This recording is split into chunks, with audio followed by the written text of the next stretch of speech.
pendukungnya juga nggak cuma ayo Devi semangat ya gitu, nggak cuma gitu, tapi ada tanya kabar, tanya keadaan mamaku. Karena ditanya kabar aja itu sudah menyenangkan loh. Kadang kalau kita lagi lelah gitu, kayak gimana kabarnya, gimana kabar mama, wah saat aku lagi sedih itu kayak aduh jadi terharu ya gitu, bisa sampai nangis gitu mungkin ya, padahal cuma ditanya kabar gitu. Diskusi Psikologi. Hai teman KBR, selamat datang kembali di podcast Diskusi Psikologi persembahan KBR Media. Kembali denganku, Mahari, dan seperti biasa di awal aku akan selalu ingetin teman-teman jangan lupa buat jaga kesehatan mental, karena kamu sepenting itu. Nah, di episode kali ini kita akan ngebahas topik yang sangat dekat dengan kehidupan kita dan juga kehidupan banyak keluarga ya, yaitu menjadi caregiver untuk lansia. Caregiver lansia ini adalah sosok yang merawat dan mendampingi orang tua atau anggota keluarga lanjut usia dengan penuh cinta dan perhatian.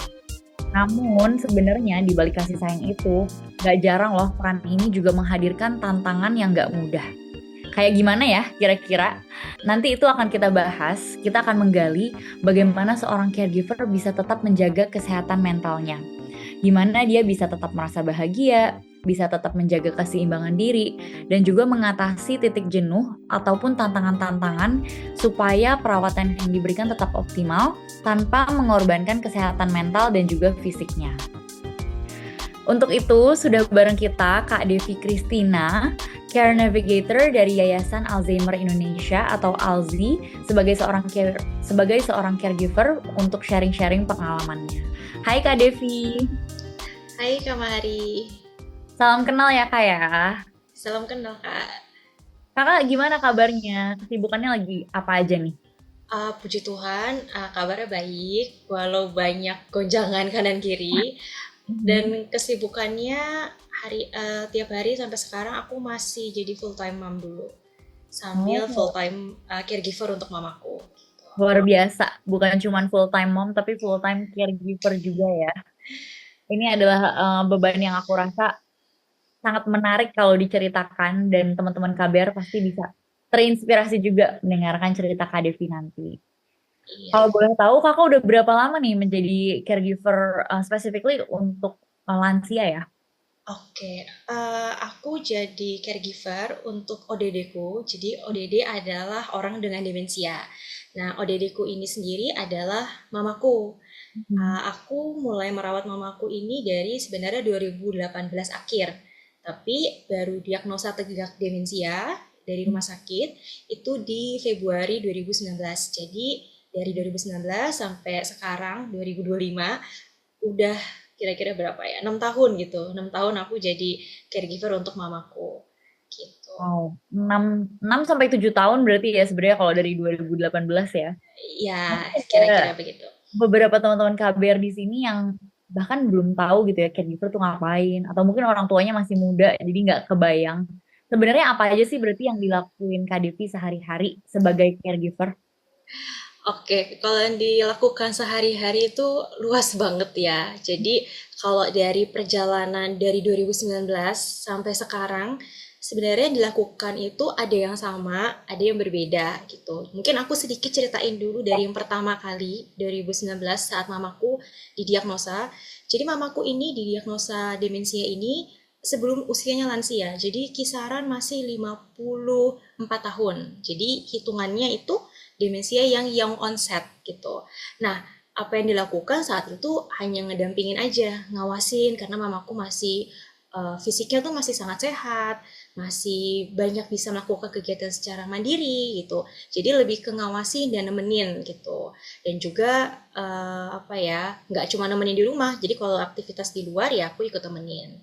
Tapi selama perjalanan waktu sampai saat ini itu aku bisa bilang ada penurunan, karena memang demensia ini pada akhirnya memang akan mengalami penurunan. Cuma ada yang cepat, ada yang lambat gitu. Nah saat ini mamaku ada mengalami penurunan, banyak sekali aktivitas yang dia lakukan ini nggak bisa dilakukan secara mandiri.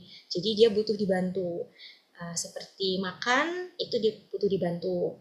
Makannya gimana sih? Jadi kayak makannya itu disiapin makannya, kadang disuapin, dikasih tahu ini loh makannya mama gitu. Sama halnya seperti mandi. Dulu mamaku suka sekali mandi. Kalau mandi bisa sehari bisa sampai 5 kali gitu kan. Apalagi awal-awal diagnosa demensia.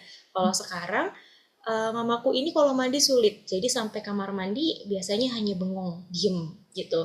Nah, jadi yang dibantu adalah ya seperti kita mandiin anak kecil gitu ya, bener-bener mandiin dibantu, disiramin, sabunin, disampoin dan segala macem gitu. Kalau mau pipis, pi atau pup itu juga ditemenin ke kamar mandi karena dia sudah kebingungan gitu. Dan lain-lainnya itu lebih ke temenin, ajak ngobrol, ajak main, ajak nyanyi-nyanyi gitu. Jadi kurang lebih gambaran sehari-harinya seperti itu. Wow, jadi memang untuk melakukan fungsi-fungsi mandi, makan, apapun itu sebenarnya jadi butuh didampingi dan ditemenin dan kalau sampai mandi tuh perlu dimandiin ya, Iya, udah pasti betul. perlu dimandiin. Dan tadi Kak Devi sempat ngomong itu basically udah kayak kita mengasuh anak-anak aja gitu ya, mengasuh balita mungkin lebih tepatnya. Iya, betul. Kak Devi sendiri juga full time mom kan ya? Iya. Jadi ini double-double nih kayaknya nih Kak. Iya, aku full time untuk anakku yang masih bayi tapi masih di bawah 6 bulan. Mamaku baru usia 60 tahun. Jadi aku seperti mengasuh dua bayi, bayi versi kecil sama bayi versi di tubuh dewasa gitu. Luar biasa banget lah. Maksudnya kebanyakan orang ketika punya bayi di bawah 6 bulan pun udah overwhelmed dengan itu, tapi kakak ada mama juga yang perlu kakak bantu. Ini kalau ngomongin caregiver pasti nggak jauh-jauh akan ditanya. Caregiver tuh pernah ngalamin burnout nggak sih? Karena kadang-kadang kita ngurusin pasangan kita, anak kita, orang tua kita baru beberapa hari aja ketika mereka sakit itu udah ngerasa kecapean dan kelelahan banget. Meanwhile ada Kak Devi di sini yang udah hampir 7 tahun melakukan ini dan di 6 bulan terakhir punya baby juga ya. Jadi Iya. kira-kira gimana tuh Kak? Kakak pernah ngalamin burnout nggak?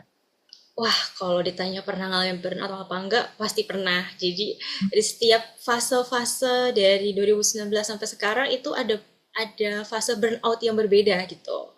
Kalau Hmm. dulu pertama banget aku burnoutnya karena apa ini demensia? Aku clueless tentang demensia gitu.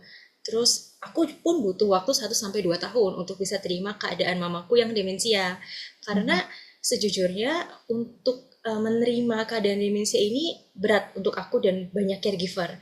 Kalau di keluargaku ada figur mama yang hilang. Jadi secara nggak langsung kalau aku sempat konseling sama psikolog, aku yang secara nggak langsung gantiin figur mamaku menjadi ibu di rumah untuk papaku dan adikku, aku juga sendiri gitu. Jadi dengan aku merasa figur mama yang hilang, aku jadi ibu, aku merasa burnout saat itu. Pun saat setelah menerima, ada fasenya di mana adikku, papaku masih denial sama demensia karena mungkin saat itu mereka belum teredukasi dengan baik gitu ya. Jadi masih ini rasanya pikun aja deh, bukan demensia karena kan pikun dengan demensia itu beda sekali gitu. Nah, terus setelah sudah menerima, sudah teredukasi, ada lagi fase burnout-nya, kelelahan. Kelelahan mendampingi ODD, merasa left out, kehilangan diri sendiri gitu. Dan kalau sekarang burnout-nya tentu karena double ya, aku jadi kayak kelelahan gitu sebenarnya sehari-hari. Urus baby, urus juga mamaku gitu. Ini dengerin cerita Kak Devi aja aku kayak sambil ngangguk-ngangguk dan geleng-geleng gitu kok bisa seorang Kak Devi. Dan Kak Devi pun mengalami burnout bukan cuma sekali, tapi beberapa kali ya Kak. Dari waktu ke waktu beda gitu jenis burnoutnya. Dan aku rasa itu wajar banget untuk seorang Kak Devi mengalami burnout karena secara fisik tuntutannya lumayan berat, mandiin, mungkin harus bawa mama dan segala macem. Terus secara emosional harus sabar banget gitu ya. Harus bener-bener tarik nafas, iya lakuin lagi, senyum, ajak ngobrol lagi.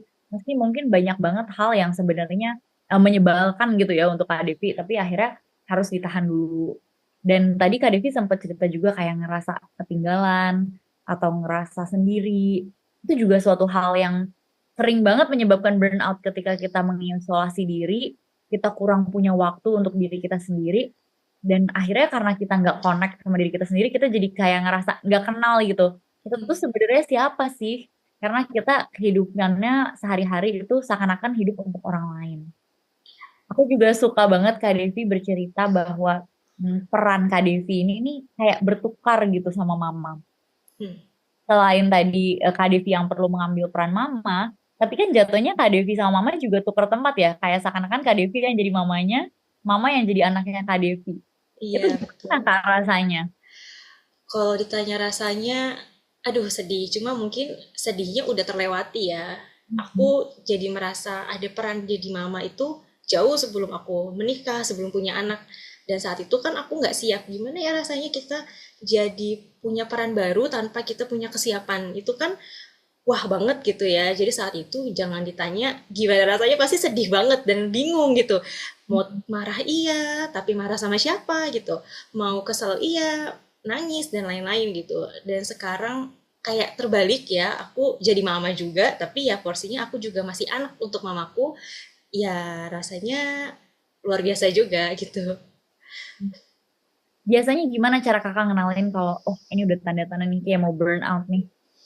Oke, kalau tanda-tanda aku mau burnout adalah aku lebih mudah marah gitu. Kalau di aku sendiri, aku mengenali aku mau burnout itu mudah marah, terus jadi tentu lebih apa ya, sensi gitu ya. Kayaknya kesenggol dikit nggak bisa nih gitu. Jadi lebih ngomel dan tiba-tiba mudah nangis gitu. Kalau aku ada dua hal itu, aku ngerasa oh oke, aku berarti lagi kelelahan, lagi sangat-sangat kelelahan gitu. Entah mungkin kelelahannya agak beririsan memang ya antara ngurusin ODD-ku, mamaku, atau dengan bayi gitu. Tapi karena di situasi dan aku tinggal di rumah yang sama juga, ada mamaku dan babyku, jadi kan itu kayak apa ya, dua hal yang memang berbarengan gitu. Jadi eh, kayak hal-hal itulah yang bikin aku jadi mengenali kalau oh oke, kalau aku udah kelelahan ya udah aku tarik diri dulu dan aku minta gantian. Ya, ya.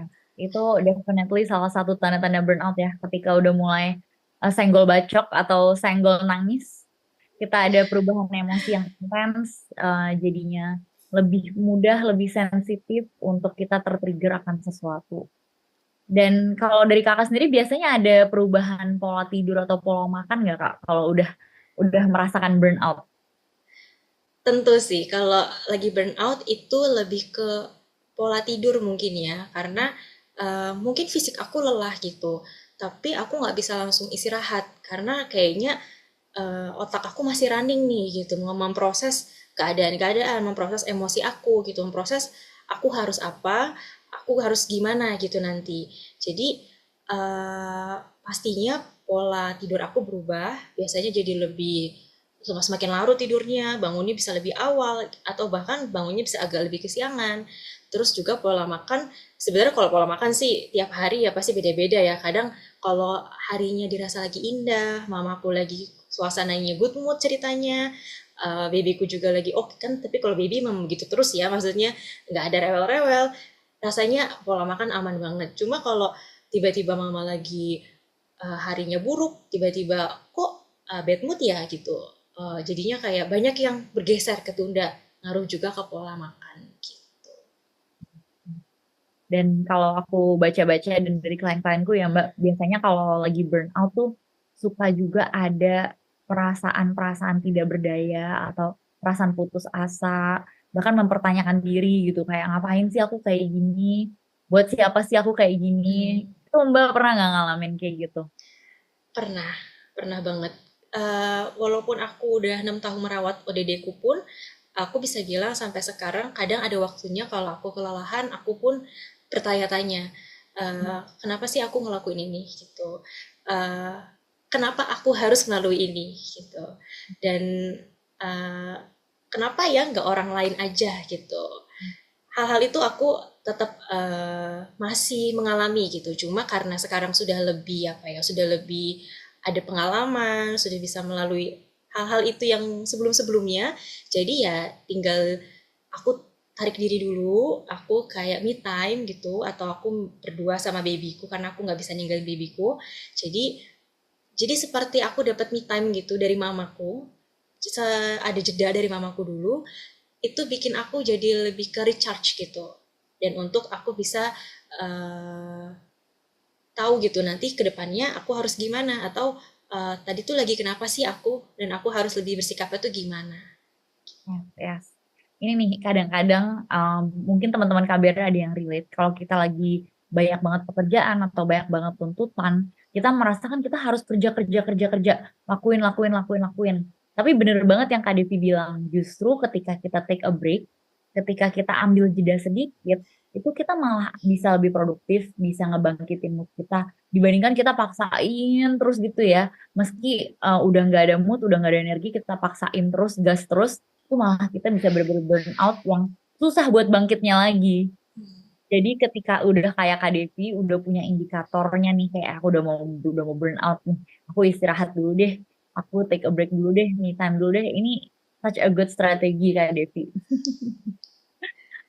Karena Juga, kalau kita tetap ngelakuin sesuatu yang, aku misalkan dalam hal ini aku tetap merawat mamaku, tapi aku sambil marah-marah, aku sambil bentak-bentak, mungkin aku sambil apa ya, melakukannya dengan nggak menyenangkan, itu kan benar-benar nggak menyenangkan untuk aku dan juga untuk mamaku. Jadi kayak nggak ada result yang menyenangkan gitu. Jadi untuk kebaikan win-win solutionnya adalah ya take a break dulu gitu. betul. Karena kalau dilanjutin itu lose-lose jatuhnya ya. Iya betul, lulus.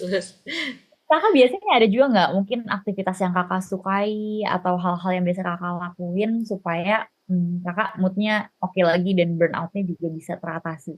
Ada, tentu ada. Jadi kalau dulu sebelum menikah, aku pasti rasanya cara apa ya untuk aku strategi copingnya aku itu adalah dengan main sama teman gitu.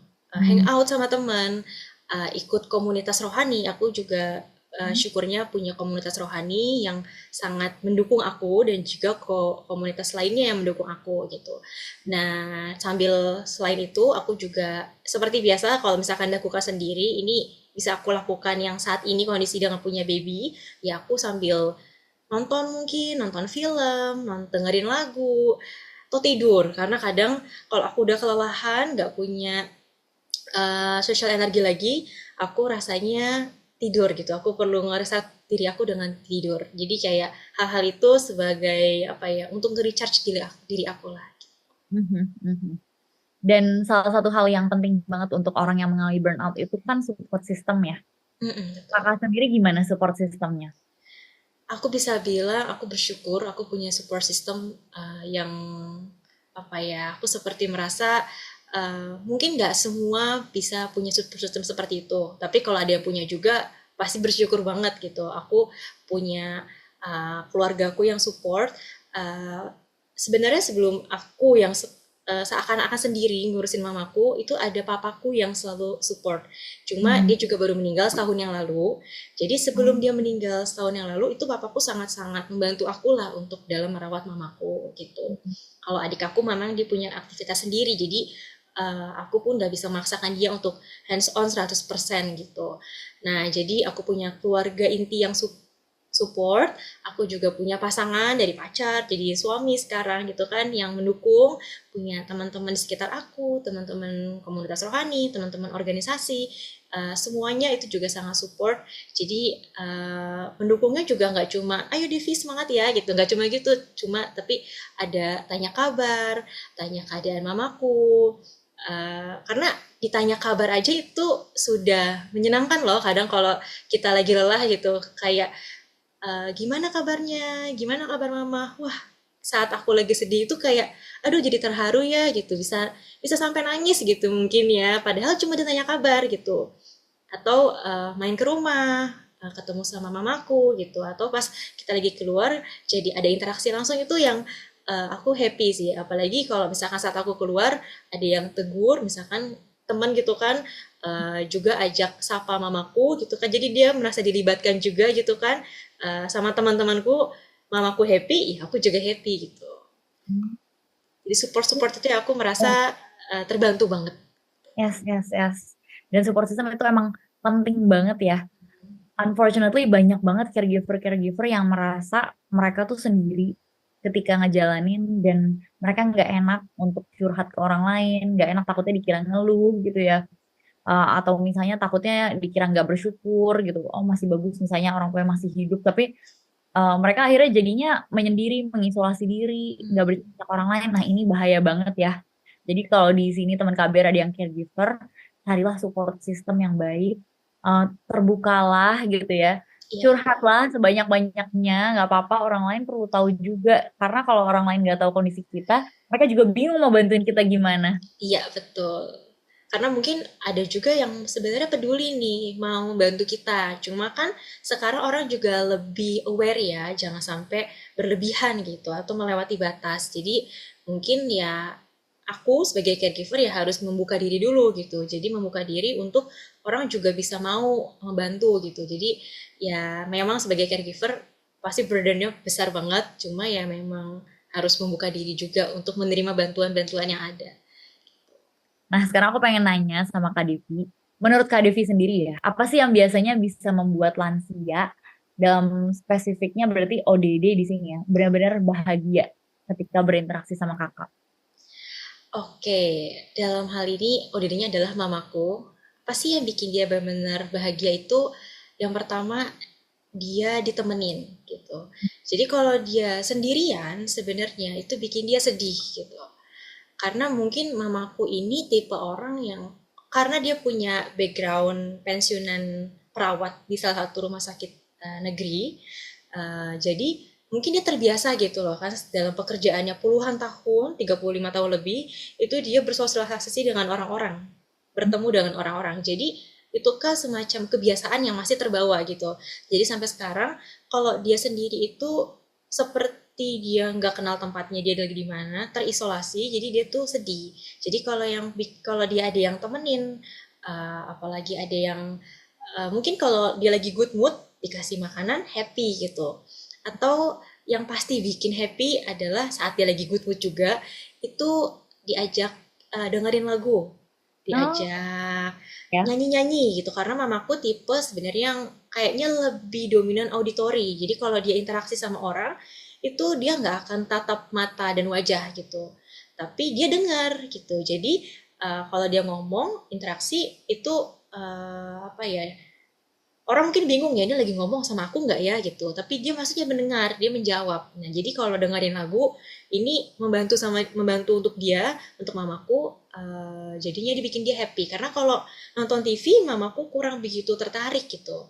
Kalau ketemu sama orang-orang iya kalau lagi moodnya bagus dia mungkin tertarik tuh ketemu orang cuma kalau lagi nggak bagus moodnya ya jangankan mamaku kita aja juga nggak mau gitu kan ketemu orang gitu. Jadi Ya. uh, ODD atau lansia ODD ini emang penting banget sebenarnya punya aktivitas bermakna. Jadi Hmm. kayak aktivitas-aktivitasnya itu untuk apa sih? Itu tuh untuk stimulasi fisik sama kognitif otaknya. Jadi emang mungkin bagusnya untuk yang sosialisasi dengan lansia sebayanya atau orang sebayanya gitu. Cuma itu bukan harus kayak aku mamaku ODD nih, berarti harus ketemu orang yang ODD juga dong, yang nggak harus. Cuma ada keluarga, ada orang sekitar mungkin tetangga, ada teman-teman aku, teman-temannya mamaku, saudara itu kan juga termasuk apa ya interaksi yang bersama yang itu membuat dia menyenangkan gitu. Nah kalau misalkan di Alzheimer Indonesia sendiri karena kalau saat ada acara Alzheimer Indonesia, aku juga mengajak ODD ku nih mamaku. Karena kan di Alzheimer Indonesia kan juga ada lansia-lansia yang ODD nih.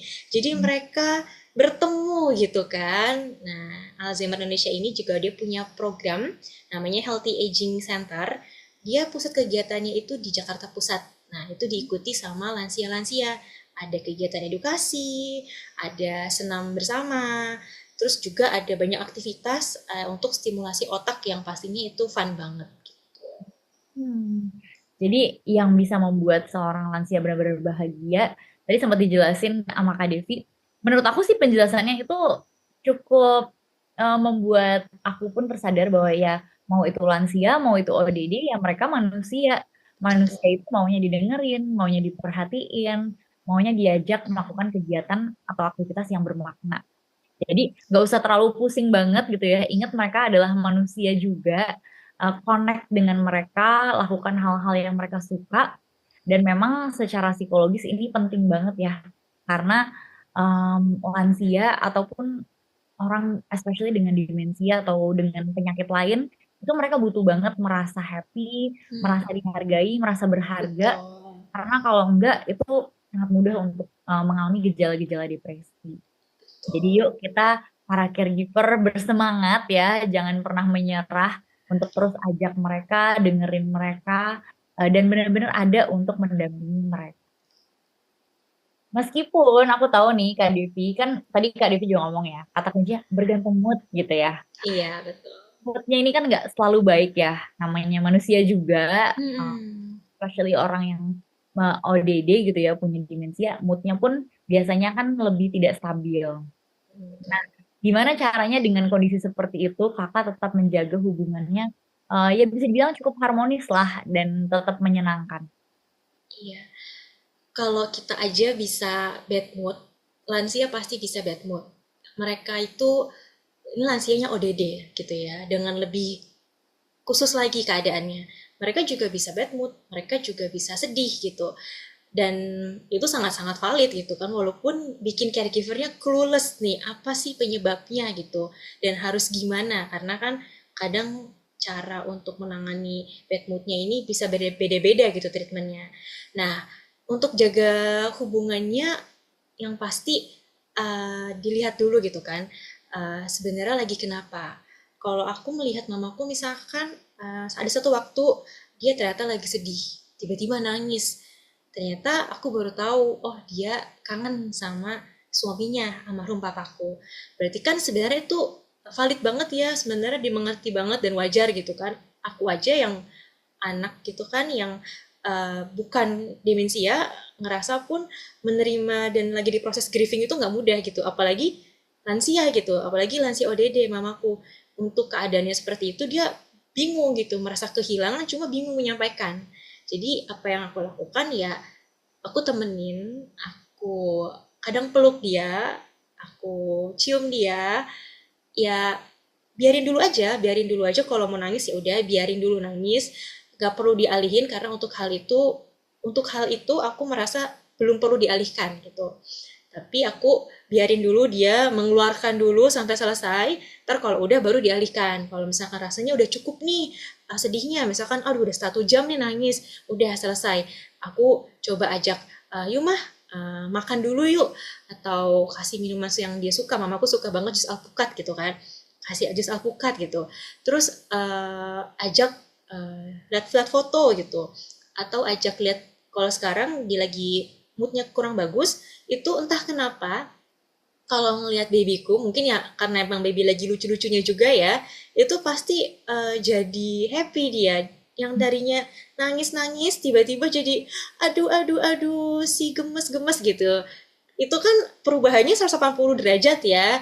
Jadi ya emang mamaku ini butuh ada orang gitu, nggak bisa sendiri. Jadinya ya dikasih apa yang bikin happy selain ditemenin, dipeluk. Mamaku juga suka cium-cium baby gitu. Walaupun aku aja kaget ya, mamaku yang ODD aja tahu nih batasan-batasan dalam mencium baby. Cuma di sini dia tahu nih, oh walaupun dia nggak tahu itu cucunya ya, dia cuma tahu itu baby. Mungkin dia pikir kadang anaknya gitu kan. Jadi kayak, oh ada baby nih, ada yang bikin aku senang, ada yang nemenin nih. Nah itu yang bikin dia happy. Nah hal itu juga jadinya aku sering sehari-hari aku libatin juga nih babyku untuk nemenin opungnya gitu, untuk nemenin. Jadi sambil aku taruh di bouncer, uh, untuk aku bisa ngelakuin kerjaan lain sambilan, sambil mamaku main sama babyku. Jadi kan win-win ya buat semuanya.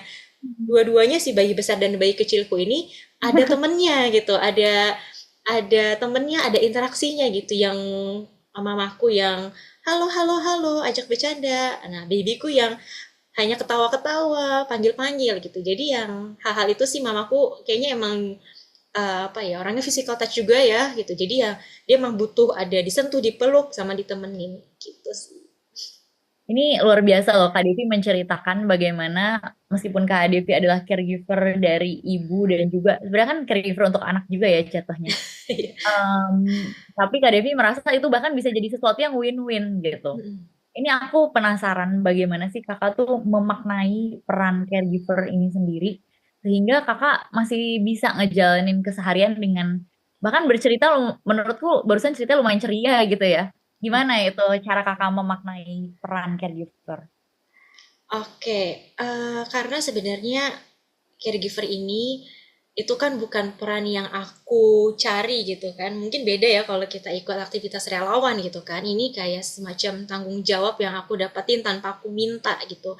Dan yang memberikan tanggung jawab ini pun dia nggak pernah uh, minta aku jadi caregiver ya gitu. Dalam hal ini mamaku yang ODD ini pun dengan keadaannya seperti ini pun dia sebenarnya nggak pernah minta gitu loh. Keadaannya dia seperti ini gitu kan.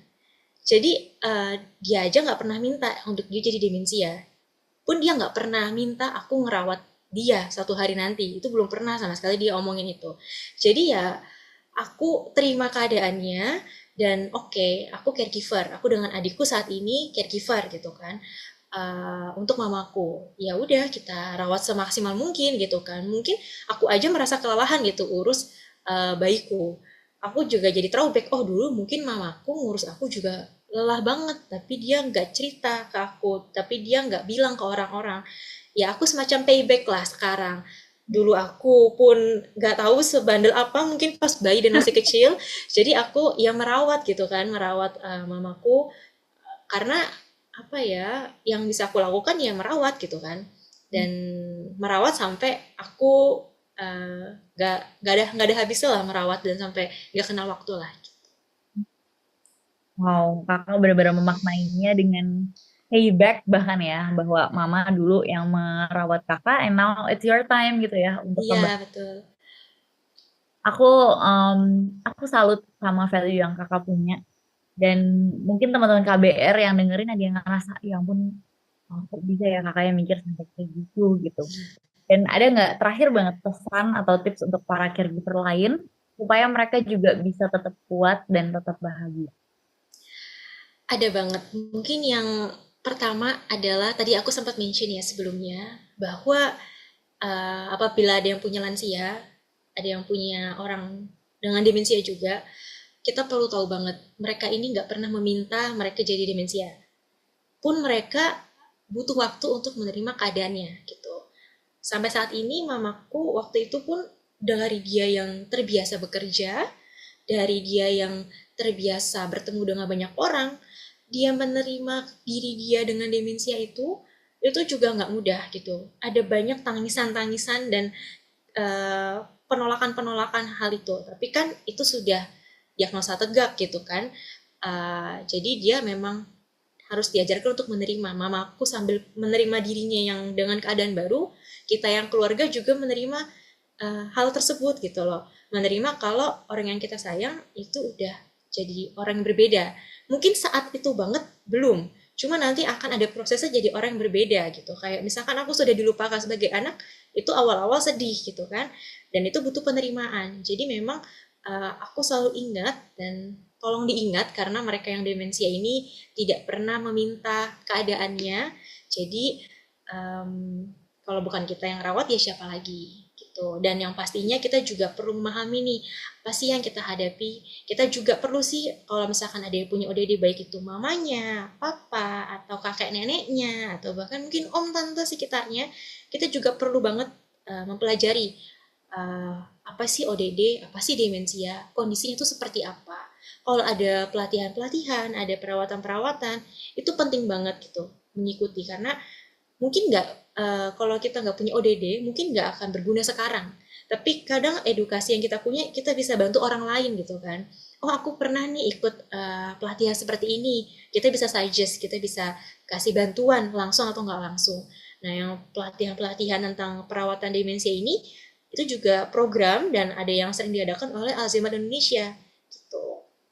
Nah, selain itu, kita juga perlu banget melibatkan anggota keluarga lain. Kalau misalkan aku, pasti aku melibatkan papa dan adikku gitu. Nah, mungkin untuk keluarga lain berbeda kondisinya, tapi sebisa mungkin dilibatkan entah suaminya. Aku juga saat ini melibatkan suamiku, mungkin walaupun dia nggak bisa merawat 100% ya karena bekerja gitu. Tapi pasangan dilibatkan, saudara, sepupu gitu. Kalau memang deket dengan tetangga ya dan bisa dilibatkan juga.